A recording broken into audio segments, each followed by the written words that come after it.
Where's the record stream?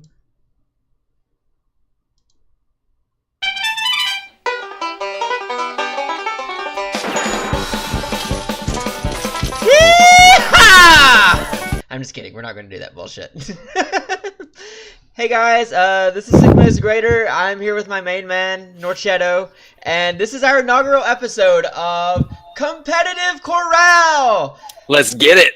So, recently, like in the last year sometime, I started getting really into the Heroes of the Storm esports scene, and Garrett, Norcetto, power word real name. Who's Garrett? Who's Garrett? Who's into the Overwatch League, and I also started getting that also, and we just recently decided that we should try to, like, while weekly league play is going on, have a weekly roundup of what were sort of the biggest events of the weekend, and what did it mean for the Pro League, and also looking forward to what's coming up in the weeks. So the way that I'm going to open up with this, me talking about Heroes of the Storm, is I'm just going to lay out where we are currently in the league. Currently, Heroes of the Storm, HGC is in Phase 2 of the year. Phase 2 of 2. So each phase consists of 10 weeks, and so they are now in Week 4. And then between... Week 4 Phase 2. Yes, Week 4 of Phase 2. So there are 6 weeks left. But between weeks 5 and 6 is what is called the Western and Eastern Clash, which is like a little mini LAN tournament where NA comes together to play against EU and China comes together to get their shit kicked in by Korea. It's essentially your midterms, basically. Yes, exactly. And it's kind of interesting in that, like, it's supposed to be a battle of the metas and, like, you learning from each region and picking the parts that they figured out that you haven't, like, back and forth, and everybody getting stronger in the process of it. So now, go ahead. When you say that, when we're talking about figuring things like that out, does the meta stay static through at least the stages? Does it change week to week? Like, how do they work the meta when it comes to the HGC? The professional league is like, I think, like 2 weeks behind the live patch usually. So, like, is every like month and a half that new heroes are rolling into the game, they open up an HGC. And this past weekend, they for the first time played on the 3-ban system that just came into the live game 2 or 3 weeks ago. So, like, it definitely changes pretty regularly based on what characters are added and how powerful they are or aren't, and like what they bring to the current meta. Do they disrupt it any at all or not? See, that's really interesting because, you know, there's been a lot of discussion in Overwatch because the meta is locked per stage, and that actually brought up major changes between what was live and what was actually being played in Overwatch. And there's a big discussion about was that appropriate or not, and I can get into that, but it's just interesting to do things differently and how much more malleable the teams have to be. Yeah, I agree. I wonder sometimes, like, what their thought process behind it is, like, just what they think about it, like, why they think this is, like, good for them. But, so, yeah, that being the case, what I was just going to focus, like, the stuff that I was going to talk about, basically on who qualifies for the Clash. And who qualifies for the Clash is the top 4 teams of each region. All right, did you want to go over, like, just who kind of the contenders are right now, or how many teams total are competing right now in HGC? So in each division there are, let me double check this, there's 8, I believe. Yeah, there's 8 teams in each division. And so there's 4 main divisions. There's NA, Europe, Korea, and China. And then there's, like, some minor regions that also, like, whoever competes the best from them, they get to come up to some LAN tournaments also. But those are the 4 main ones, and each one has 8 teams. So it's like the upper half goes to the Clash against their closest region. That makes sense. So, okay, now that I guess I have said all of that, you tell me, what is happening in Overwatch League at the moment? Well, this is kind of a weird place to start this whole back and forth idea about competitive, because we are literally days away from the grand finals of the inaugural season of the Overwatch League. It's been a crazy ride. It started beginning of the year and ended recently, and we just started the playoffs a couple weeks ago, and started with the top 6 teams, and it has been whittled down to the final 2, which will be competing this weekend. Wait, so, like, the playoffs, you said the playoffs are what started with the top 6 out of how many teams is there again? 12 total teams. So it's most the of them upper half also. Say again. So it's the upper half also. Are the Yeah, it's playoffs. the upper half of the entire league. Yeah, top six. And this is like I didn't even realize that the playoffs were a thing. This totally makes sense to me. But like when Phase 4 ended, I thought it was just over until BlizzCon and the World Cup. No, they had stage playoffs, just kind of just mini tournaments like you were saying, comes in the middle of the stages for heroes, and that's just kind of for glory and some cash. But this is for the Kaplan Cup, as people are pushing to call it. Kaplan Cup, that's brilliant.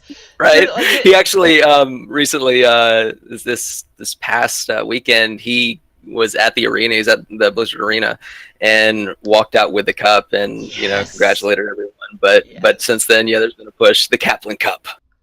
This is brilliant. Make this happen, Blizzard. This is money. Do this. But yeah, the this weekend's gonna be crazy because strangely enough, a lot of people are with esports and the Overwatch League, it's a more traditional sports take on esports. It has the city based teams, the ongoing season and things like that. Yeah. And with the playoff system, people were a little thrown off that what could happen, which is that the number 5 and number 6 teams came out and beat the number 1 and number 2 teams, and now they are going to be the ones competing in the grand finals.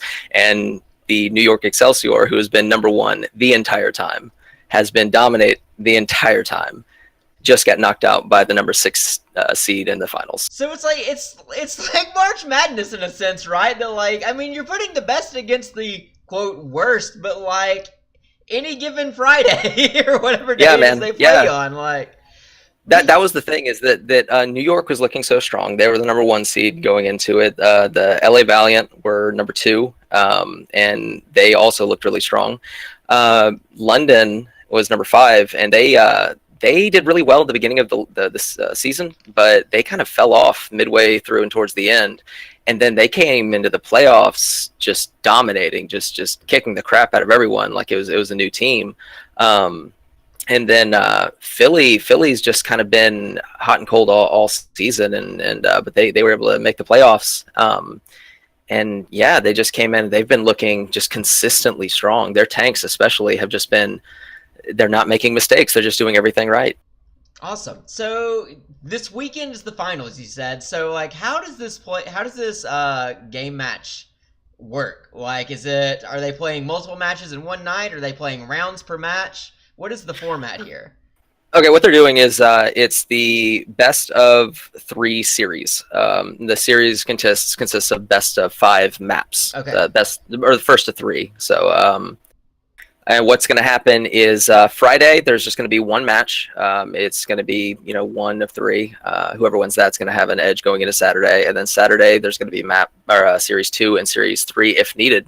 If either Philly or London sweeps both games, then there won't be a need for match 3. But so are the maps for that, like, are they locked? Are they known ahead of time? Are they the same? I do think those. I don't have that on hand, but I do think that they are available for viewing right now. I can find that. But the way that they do those is that there's generally 1 of every kind of map. There's escort, 2 CP, so capture the point. Mm-hmm. There's hybrid maps. There's defense maps. So and then I think they added another. Escort map for the 5th game if needed. Okay. But yeah, that's they make sure to have 1 of each type of those. It's just which one they choose varies. Okay. So what's the format going into this to get from, since I got the basic format of what's going on with Overwatch with heroes, you said we're coming up, how many weeks in? You said 4 weeks? Yeah, so this upcoming weekend is going to be the last weekend of play before the Clash. So, like, some of the teams are already, like, confirmed for the Clash already, and then there's, like, a few that it's still left that this upcoming weekend they'll kind of be fighting out for the last spots. Okay. So who are we looking at? Like, who are the teams to be looking at right now? Going through the standings, I actually haven't even looked at China, to be honest with you. They have a totally different system than what North America, Europe, and Korea do. I don't know why they have a different system, but they have a point system. But currently, their top four are the one SPT, CE, and BTG. And the one SPT and CE are the only ones that I remember from like showing up at the most recent international. I think they are kind of consistently the best in China. Korea, the best consistently always is Genji, who is the same esports franchise that owns the Steel Dynasty in Overwatch League. And then Okay, gotcha. Tempest and Ballistics. And then it's just always like a toss-up of who's going to be the number 4 team coming into Korea. But there's like such a gap between the top 3 and everybody else in Korea. It's pretty locked in Europe right now. Like, Dignitas is undefeated right now and is playing amazing. They were number 2 at the oh god, I'm totally blanking on what the major land was that was DreamHack in Sweden. Mid-season brawl. They won. They came up second place in mid-season brawl against Generation G in a best of 5 that went all the way to game 7, which like the last 3 maps of that were totally effing crazy. So people were it was maybe one of the best series of Heroes of the Storm played in professional league history. It was incredible. So they're 6-0. They're locked in. Method and Liquid are right behind them though, both sitting at 5-1. Like they've been doing really strong this set. So they're both locked in, mathematically over. It's just a toss up for number 4 in Europe. And then in North America, I know Tempo and Heroes Hearth are both locked in. And I think both number 3 and 4 are up for grabs in North America this weekend. Oh, wow. Okay. So it's pretty close, all things considered. Yeah. Gotcha. What has been your I guess favorite match that has happened in the past week? Do you have one that you've watched specifically? So, unfortunately, I didn't get to watch anything this past weekend because I was traveling, visiting family, but there was a couple of them that I did think were notable.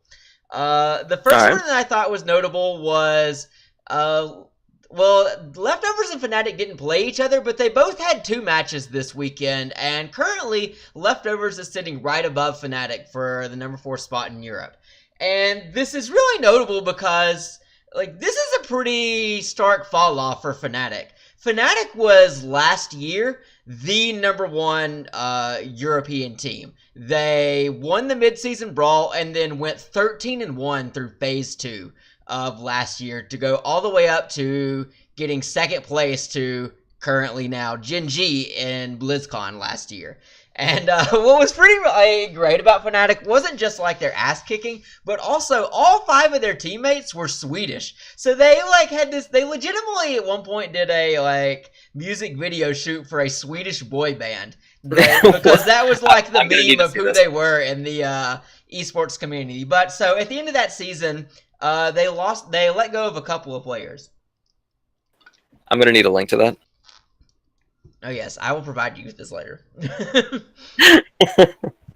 Yeah, that's pretty crazy. But so they lost a couple of players and they did okay in the first phase. I totally forgot to look this up. I think they were 3rd place EU through phase 1. Like they definitely made it to the Clash and they were at the midseason brawl. Like they didn't play as well as they would have liked for the midseason brawl, considering how high of expectations they had for themselves coming out of last year. But so, mid-season brawl's over, and then they trade 2 other people again, and they get one of their former players back. And so, like, of the 5 players right now, 3/5 of it are last year's Fnatic, and arguably the 3 best players from last year's Fnatic are currently on that team. And the 2 that they've picked up are really strong players. So for them to be in this positioning, it's Leftovers, who, as the name implies, is like kind of a lower tier level of players in the European League. And the reason that Leftovers sits above them right now is because Leftovers beat them 3-2 in a best of 5 it was week 3 of phase 2 thus far. So, like, it's really close between them, and it's just really surprising for Fnatic to be in that position. And so, coming into this weekend, Leftovers is in a position of winning their in to the Western Clash. as long as they win their game, they're going to go. But if they lose it like 3-0 and Fnatic 3-0's their opponent, who I'm blanking on now, I think Fnatic goes. So there's like a little bit of a talk, like if whoever wins can go, but Fnatic or Leftovers has the edge because they beat Fnatic out. Now you said 3 of the former players were still on the team, and they picked up a couple of new players. In Heroes, is how hard are you able to carry, basically? Like if how much does mechanical skill and game knowledge place above things like synergy, like playing well together? Oh, well, at the professional level, like, it's the absolute king. Like, you absolutely have to have amazing mechanical abilities and also, like, tremendous game knowledge. In addition to, you should have a pretty considerable hero pool to be able to play off of. But, like, the professional players all tend to have this thing, so it just typically comes down to a matter of execution. And, like, yeah, there are heroes that synergize well with each other, and, like, you want to try to get those through the draft, but hypothetically, like, as long as you pick a, like, compositionally sound 5-man team, you can win with a good portion of the hero roster. Well, what I was specifically talking about, not necessarily hero synergy, but teammate synergy. If they had 3 great players and 2 that they picked up, and maybe they're not playing as well as a 5-man as they previously played, are those 3 great players that stayed on the team? Are they able to carry if the synergy of the team isn't going well, like in Heroes? Okay. Well, that much I can say. Like I said, the 3 they have are, I would argue, the 3 best from the team, because they have Breeze, who's their tank, who is a Diablo god. Like, a tank god in general is probably the best tank in Europe. They have Smexy for their support, who is, if not the best, he's probably, I would say, maybe the 2nd best support in Europe. So, like, your tank and healer on top of are, like, locked in. That's great. And then Schwimpy, who is their flex player, is, like, their drafter and main shot caller. And Schwimpy is, some people say that Schwimpy probably has the deepest hero pool in Europe. And so, like, having those 3 is a tremendous asset. The other 2 that they have is Monet, who they had through Phase 1, who is one of their assassins, and he has really strong assassin play in general. Like, he is not to be trifled with. And then who they picked up for this phase, they picked up a dude from the Hero League Grandmaster leaderboard, a guy named Last Hope, but he's been playing mostly their off-lane stuff, I think. He's been playing pretty good, for considering it's his first time playing the professional league. Like, it has not been bad at all. That's crazy to me that people get picked up off the ladder like that. Yeah. Yeah, that is it's crazy, the expectations you have with certain teams coming into different leagues like this, and how they can accurately perform. I know in Overwatch things got flipped on their head. The fact that Seoul Dynasty isn't in the playoffs at all blew people's minds, right? Based on the team. The Boston Uprising, they were top, either number 3 or number 4. The dream. Let's not even. Their mistakes were made. The Boston Uprising, though, when they came into the league, people laughed at the roster and said that there was no way they would get out of the 12th, 11th, 10th place, and they ended up going to the playoffs. It's just been crazy. Expectations mean nothing when like you're saying, any given Friday. Right, and especially in, like, the opening year of something like Overwatch League. Like, yeah, what can you really know? So that was the first thing that I was most interested in, and that was from Europe. And so, I guess I forgot to say this, like, most of what I focus on is, like, essentially the Western Clash, just North America and Europe, because I don't follow the Chinese scene, and I don't follow the Korean scene, because even the Korean scene, it airs at, like, 4 o'clock in the morning my time. Like, I'm asleep. I don't get to watch it. And as I said, right, it's just the top 3 teams shit kicking in everybody else every weekend, except for whenever they play one another. So, like, there's not that much to follow anyway. So, most of my focus is in Europe and North America. So the first one was in Europe, and the second one that was the one that I wanted so bad to watch this weekend was number 1 versus number 2, North America, Heroes Hearth and Tempo Storm. The big tuna. And like I gotta, as someone who's standing hard for Tempo Storm, but is like also standing pretty hard for Heroes Hearth for what they've accomplished. That recap, they just joined the league, start of Phase 1 this year. They won their way in through the Crucible, and then from joining the league, they went all the way to the fucking mid-season brawl at the end of Phase 1. Like, they did incredible for themselves and are just, like, still on a tear through Phase 2 and are, like, handedly the #1 team in North America right now because they just 3-0'd Tempo Storm again. They 3-0'd them in Phase 1 also, but Tempo Storm wound up having better performances at the international events. But, like, Hero Storm is doing, or Hero Storm, Heroes Hearth. Hero Storm. Heroes Hearth is doing really well for themselves, and like for them to 3-0 Tempo Storm is a statement for sure. And yeah, that's I didn't crazy. get to watch it, I tried to go back really quickly through the VODs, and I watched the first 2 of the 3, and they were pretty tight matches, to be honest with you. Like, Heroes Hearth just found like a one fight that they won, and they won it at a really opportune moment, and they got a lot of value off of it and were able to get themselves to a win off of it. Like, it was really competitive. Well, I love seeing things like that, like just people coming up out of nowhere, because a lot of people, you know, they see the pros playing and they're like, well, these are the best, no one can really compete with these people, and then you get a team out of nowhere that just comes and sweeps it like that. Right, and that is the other fun. notable thing, is that like Tempo Storm was like, this is a team that was specifically built for international play. Like, these dudes are the best in North America, hands down. Except for like the Heroes Hearth boys challenging them now, but everyone on Tempo Storm, amazing. Even like the sub that they have in now, Vin, is doing really well for himself. So yeah, good match, great statement by Heroes Hearth. They've got plans for themselves coming up in the lands and internationals.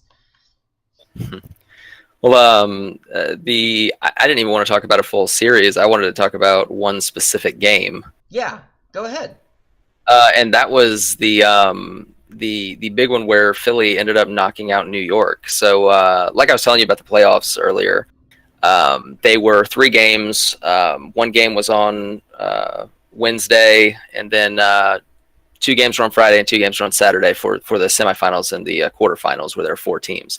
But with Philadelphia was playing on Saturday, they had won their match earlier in the week. So Philly was up 1. They just had to win one more series to knock New York out. It was insane that they had won that first series. New York, and they kicked the crap out of New York. They 3-0'd them. Was it close, or was it like a power statement?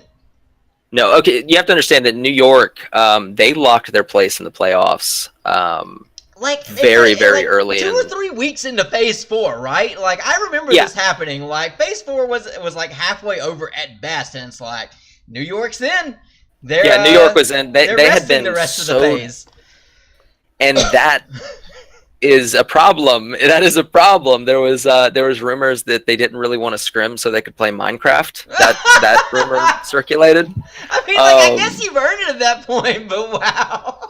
Well, I mean, they had been so dominant. People could not touch them. I mean, also, to be fair, there's been so many reports out of the Overwatch League of the schedule these guys are having to keep, and like being really overworked and overpracticed, and like an immense amount of stress that are under. So like, if you were performing well enough to be able to lock in something that early, it definitely makes sense to me that management is like, take it easy, man. Like, pace yourself for what's coming up.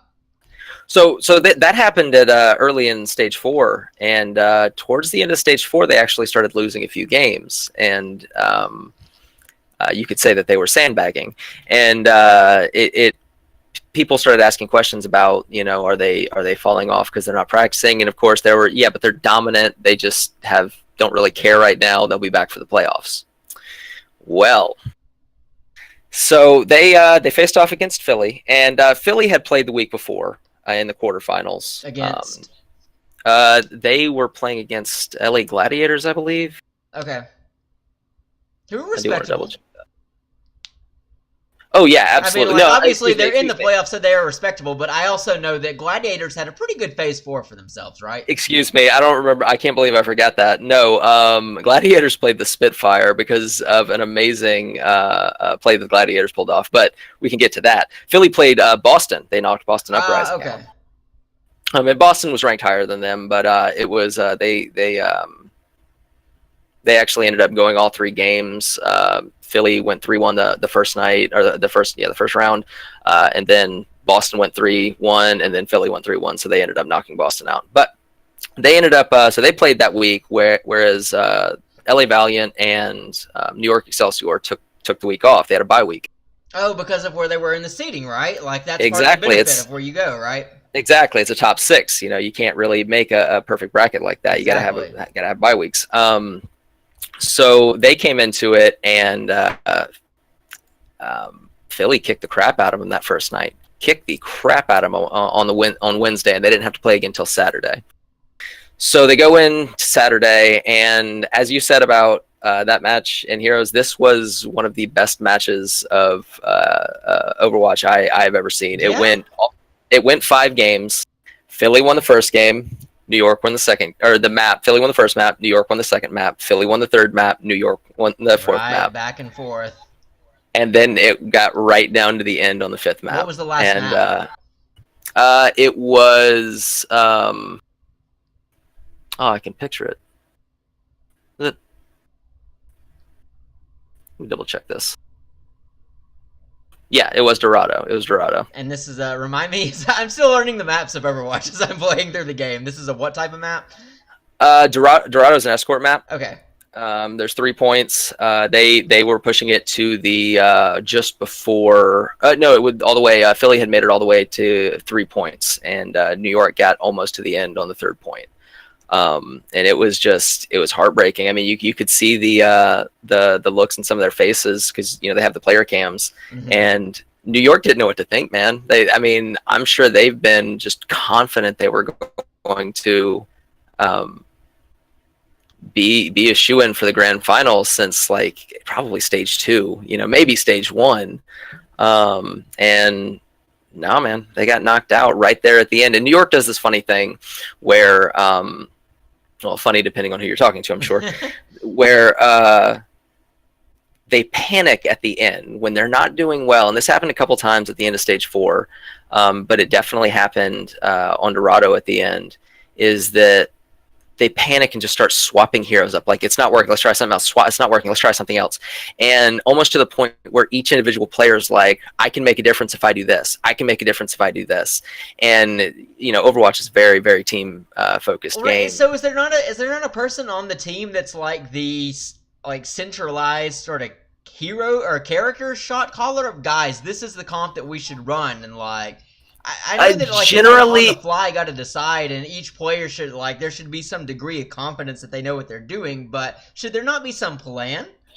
Yes, and pretty much exactly what you said is how it works. There is generally a plan that they'll go with, and they will try that for several minutes. And if that doesn't work, they'll swap it off to another planned composition. But if their main plans aren't working and you're getting down to the last 45 seconds and you're just running into a wall, you throw the Hail Mary. You try things. You say, if you find a new win condition. For instance, on Dorado at the end, right there when New York was facing getting booted out, Pine, their DPS, who's a hit scan DPS, he's great on McCree and Widow. Yeah. He swapped over to Zarya. Which is not hit scan at all, right? It's the channel beam. What is it classified as? The directed channel beam. That channeled ability, but okay. Zarya's an off tank. Right. And I mean, she can pump out a ton of damage, and he's great, with tracking and being able to kill things. But I guess he was going for the grav cooldown, his ultimate. Which would have, it could have potentially caused a team kill. Is this meta at this point in the pro? You and I have talked about this outside of this before, about how Zarya Hanzo has been really powerful together. Is that true in this patch that they were playing on? Yeah, it is true when you can make that combo work. And honestly, I don't even think they were necessarily planning on going for that. They just wanted to grab, and just everyone on the team could just close in on them. And it definitely didn't work, but it's weird to see a team that's that good and that well composed just panic at the end like that. And Philly, the only thing I can really say about them is they were just consistent. They looked like a machine. They were just super well oiled. They just executed everything. Carpe and EQO, their DPS players were just completely on point. It was beautiful to watch, but it was a great game. Went all 5 maps and it kept going back and forth. Philly won the first map, and it was like, oh man, I don't know if New York can handle this. They're going to lose again. New York won the second one going into halftime. You're like, okay, all right. Goes back, and the scariest part is Kings Row has been New York's best map. It's I don't think they've ever lost it. This is a hybrid one, right, Kings Row? Yes, Kings Row is a hybrid, and so New York has never lost Kings Row. Wow. Philly 3-0'd them. They didn't even unlock the point. Wow. They did they full held them. It was. That's a statement. It was a statement, man. It was a statement. But yeah, it was a great map. Just a great series, great map, all of it, and Philly's looking fantastic. Like I said, they're looking incredibly. Philly's looking incredibly consistent going into the final, and London is looking, frankly, hot. Like, London's doing really well in the playoffs, and they're looking like the team they were at the beginning of the season. And if they can pull that together, you just basically have to see if hot streaks and being on fire can overcome just sheer consistent play. Are there any particular player or hero combinations that are streaking right now that you think are going to be a big impact on the match? I mean, right now we're in a pretty big double sniper meta where people are playing Widowmaker and Hanzo just because of Brigitte. Frankly, the threat that she'll be there. It used to be dive centric where Winston and Diva would jump in and they would get the back lines, and you could have Tracer and Genji, who are flankers, come around and just jump on people. But with Brigitte potentially being there, the minute you jump in, she's going to stun you and you're going to die. So it really killed dive in a lot of ways. Now, a super well coordinated dive will still work, and that's one thing you do actually see a lot more in the pro leagues than you would on the ladder. And that's something I think you'll be seeing out of both teams. London in particular loves dive. They run dive when they shouldn't run dive. They'll run it. They'll run dive into Brigitte. Like they don't care. But they've tightened up a bit, and Philly, they'll bring it out every now and then. Philly's a little bit of a sad story for me because Fraggy, their old main tank, he's just fun to watch. He's just big Scandinavian dude and with a big orange beard and an orange ponytail, and he plays Reinhardt super aggressively like he should. And he's just super fun to watch. And they swapped over. They have Seto and Hotba playing tanks now, and they're really good players. I have nothing else to say. They have they have a deeper tank pool. They're consistent on the heroes they do play, and they're flexible when what they need to flex onto. Whereas Fraggy is very much I'm not going to say a Reinhardt one trick. Obviously, he can play the other ones, but he's just not as consistent on the other ones. And aggressiveness is a little bit punished in the meta right now. So yeah, a little sad, but. Well, so are you giving the advantage to Spitfire or to Philly? I'm giving it to Spitfire. I think they're going to pull it off. I've really liked London all season. I've called them not on the record my second favorite team a couple of times. I don't on the record have a second favorite team, but like I said, they're kind of on fire right now. They're on a hot streak, and whereas Philly is playing consistently, and they're just kind of doing well. I think London with some of the plays they've been making will be able to kind of jump in, and even though Philly's playing consistently without having big plays, they're not going to be able to stop them. And wait, remind me, who did XL lose to in the Phase 4 finals?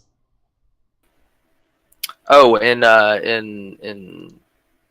the end when they stopped. Yeah, I mean they still got to the final match, like a Phase 4. But they lost it. They won phase 2 and phase 3, and they got to the finals of phase 4. They also got to the finals of phase 1, right? They lost to Valiant.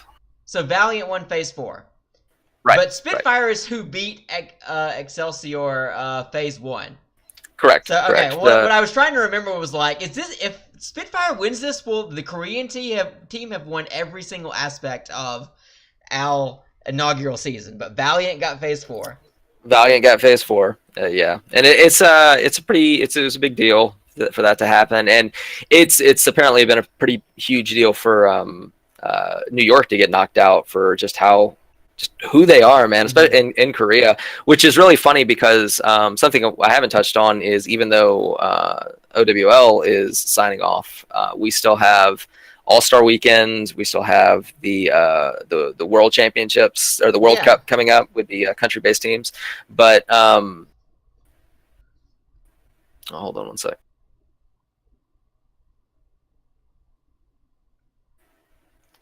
Sorry, my computer's acting strangely.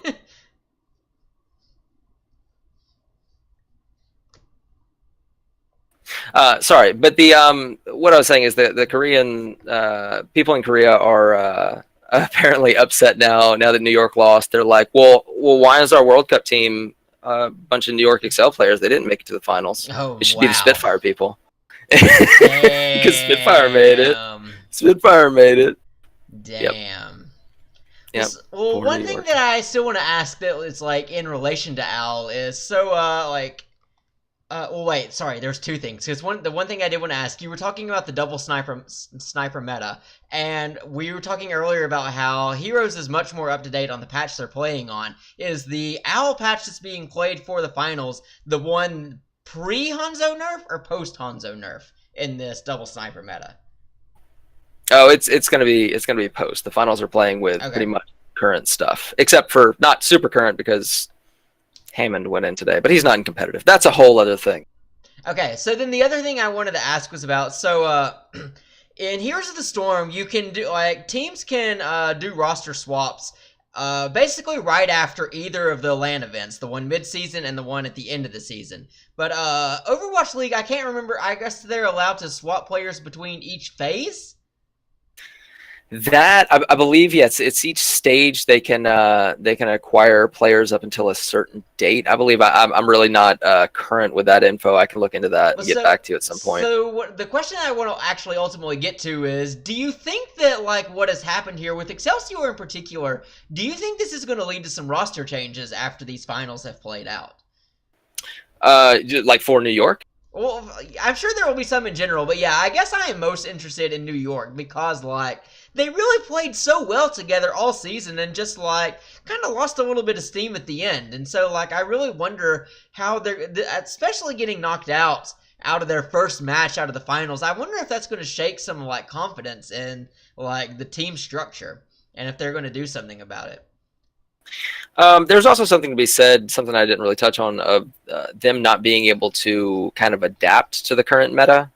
Just a little bit slower, not as aggressive and things like that. It's crazy to me that a team that has played as well as they had and has been so, like, disciplined and focused, you wouldn't think that they would struggle with something like adapting to the new meta. Like, you would think that they would just figure it out because they're awesome. Yeah, I mean that's certainly an argument. The only thing I can really put out there for that is that there's one thing to say about, like, certain heroes becoming stronger, so you play a certain way. Mm-hmm. There's a whole other thing to be said about having to completely slow down the entire pace of your offense, you know, and like how quickly you perform, because like I said, it's a lot less aggressive, a lot slower push meta right now, and that it just hurt them. Okay. Well, I guess you, in talking about the finals coming up, talked about what you are looking forward to this weekend. So I guess I've got to do my thing about what I'm looking forward to this weekend. Okay, so starting off in EU, noon at Eastern Time, which is my time, Leftovers is playing Granite. So again, Leftovers is playing for their Clash spot in this battle. And Granite is kind of a lower tier team, but Granite has been practicing and Granite has been improving, and they've been taking maps off of some good teams. So, like, Leftovers isn't going to be able to sleep on this match if they want to go to the Clash. The next thing that I'm interested in actually is the day Well, before. real quick Yeah. on that one, like, what have you said they're kind of a lower tier team, but have kind of been winning. What's been the catalyst for that change? I don't know that anything in particular has been any kind of catalyst, and that just like they have been. Let me double check real quick who all is on this team. Minecraft, Darkmark, Wolf Joe.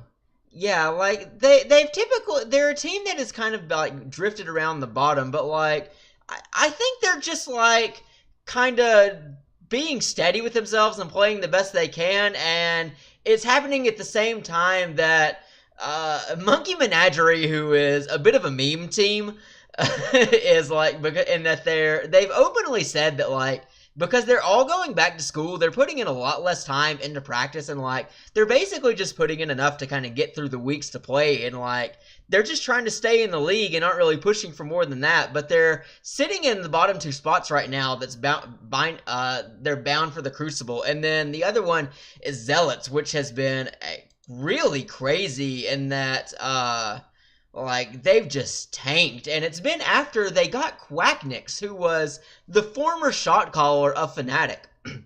So like Zealots, like they were the Cinderella story of the Western Clash, and almost beat Dignitas for it. And so like they had a really great performance in their hometown of Poland at the Brawls. Changed a couple of players, had an okay phase 2, so they were somewhere in the middle, and then they got Quacknix because like Quacknix just needed to leave Fnatic. He'd been there a while, they were starting to kind of drift away. People thought it would be a good pickup for them, and now Zealots is sitting at 0-6. And so like granted, it's just like doing okay Ouch. at a time that these other two teams are doing pretty piss poor. And it's really wild for Quacknix that he just went from taking second place at BlizzCon last November to this November he might be playing in the Crucible for his professional spot. Wow, that's rough times. Yeah.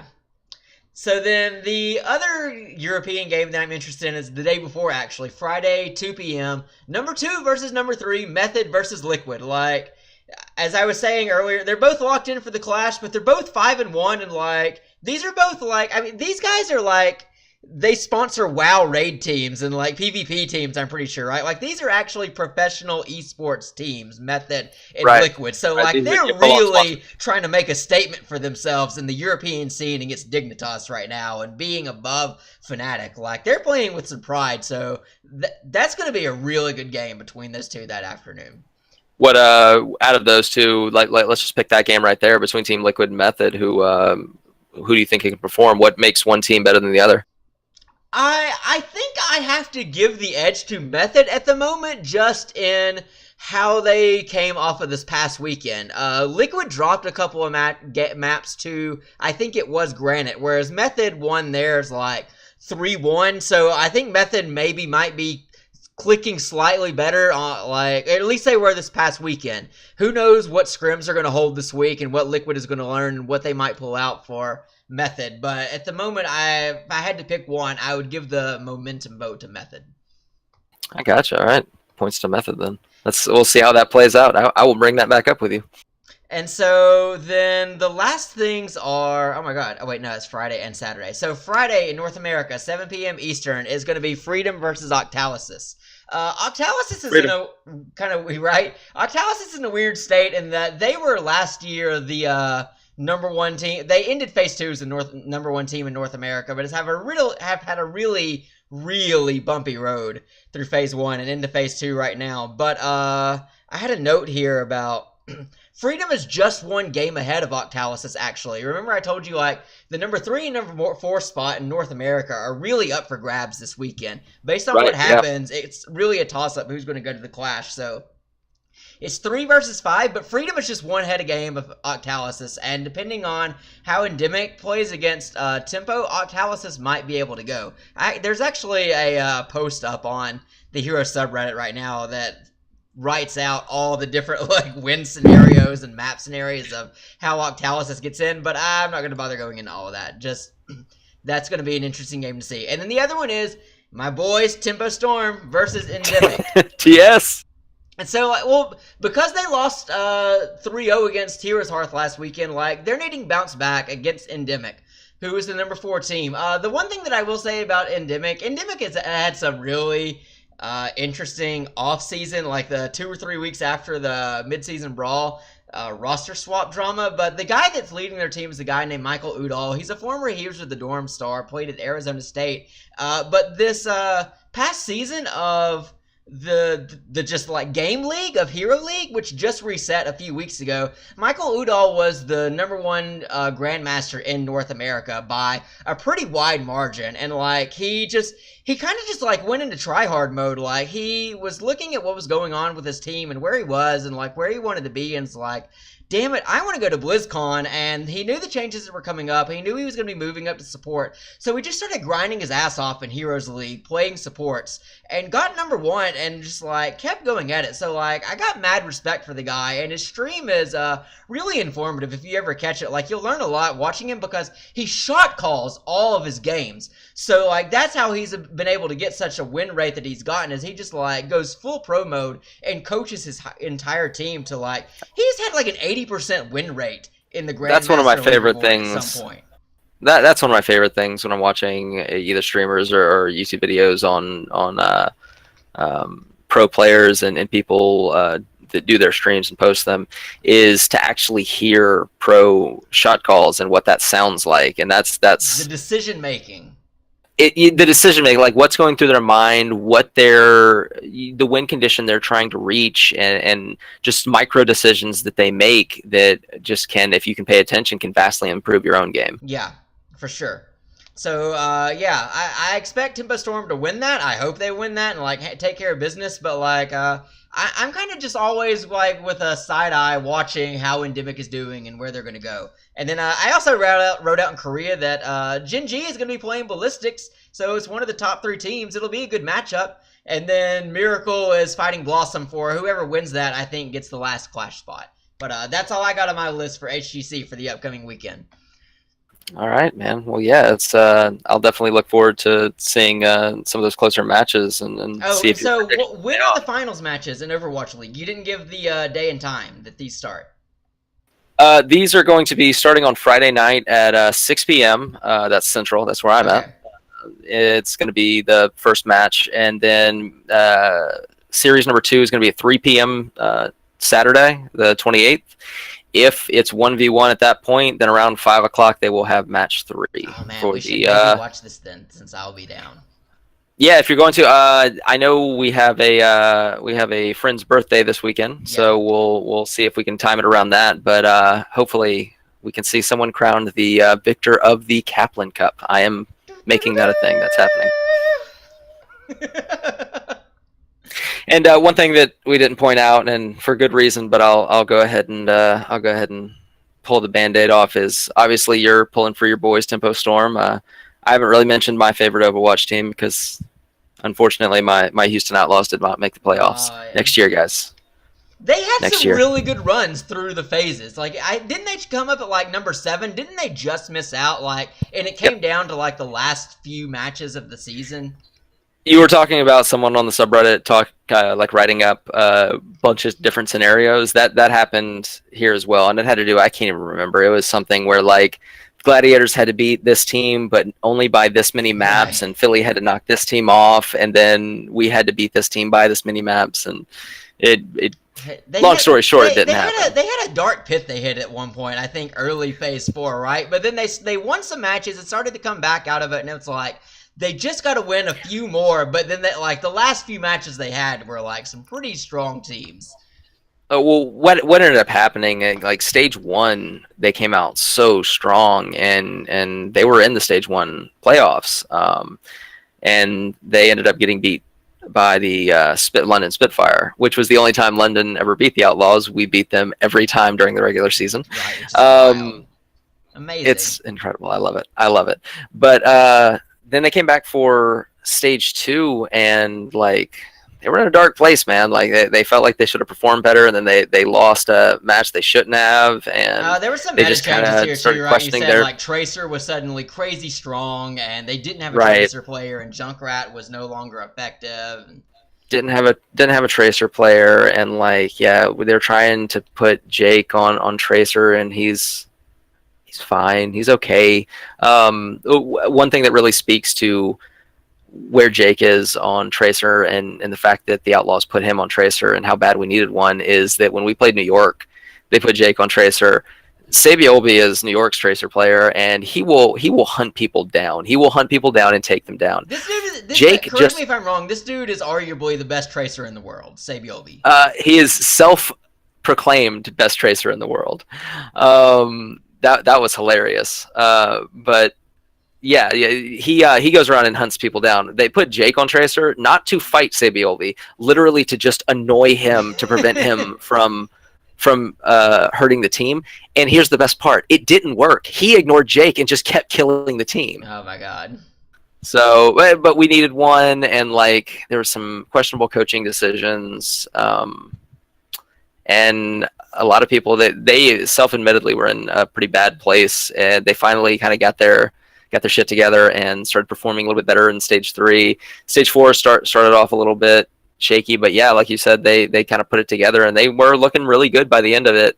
Just it had been too shaky of a season to really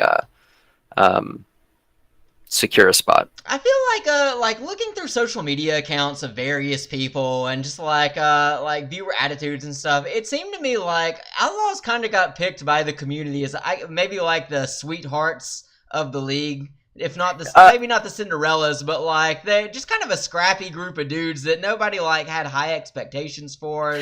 Well, there were some expectations. They were the a lot of the team was the World Cup team from last year. Oh, the USA team. World Cup team. I thought that was the American team. Yeah. Oh, no, wait, the Fuel was the streamers team. No, Fuel had some of the streamers on, or like the streamer team, and they had really high hopes, and they kind of fell off.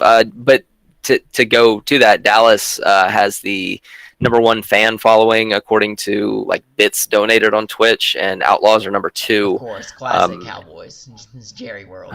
Right. Yeah, the Texas #1 and 2, but and it's kind of hard to register where a team like Shanghai is, because what a season. But they have a huge following in China, obviously, but it's kind of hard to track that because it's China, but they have a pretty decent following in the West. I can't remember who put it this way, but it's a lot of sense. A lot of people really love Shanghai as their second favorite team, whereas like they really want them to win, just not against my team. I was standing hard for like every single game Shanghai played last season. I was spamming that guy to help Shanghai. Give them your energy. Not enough people lifted their arms up for the Spirit Bomb. They got close near the end. But anyway. They did, man. They did. It was sad, and they could have put it together. But one real quick note about Shanghai. Recently, there was a post on like Chinese social media that showed that not only do they have a house in Shanghai, like a training house, which looks fantastic, they are pretty much hiring a brand new staff for the team. So look out for them next year. Yeah, they got a whole off season to like actually get together now that they're not like basically a new team starting phase 3. Exactly. Okay, well, I think that's all I got. Is there anything else you got? Any questions? Anything? No, that's going to be it. Next time we talk, I mean, like I said, I'll be able to talk about the outcome of this weekend's grand final, and I'll make sure to keep some detailed notes, because I'm sure it's going to be a hell of a game, or hell of several games. But after that, like I mentioned earlier, I'll have the All-Star weekend to talk about, and getting ready for the World Cup at BlizzCon, and that'll keep the Pro League on my side going while we wrap up stage 2 or part 2 of the Heroes. Yeah, I will be previewing the Western Clash, and I guess also the Eastern Clash. I think Korea's on that same schedule, but definitely the Western Clash we'll be previewing. So, okay, I guess the last thing now is the Shameless Shelf plugging. You can follow Norcetto. I put his Twitter account in the Twitter announcement I made about this segment. I'm also a friend with him on Twitch. Also, I retweet some great stuff. Great stuff. If you want to, go to my YouTube channel. I haven't put any videos there, but I have some really great videos coming up that I've been working on. It's not just going to be games. It's this whole nerdagery thing we're working on. We're going to put a lot of really diverse, really great content in general out. I got a lot of great, like, teaching stuff in general. That stuff's coming if you want to go to my YouTube channel. But we'll be here next weekend. We'll see you guys then. Later, guys. See ya.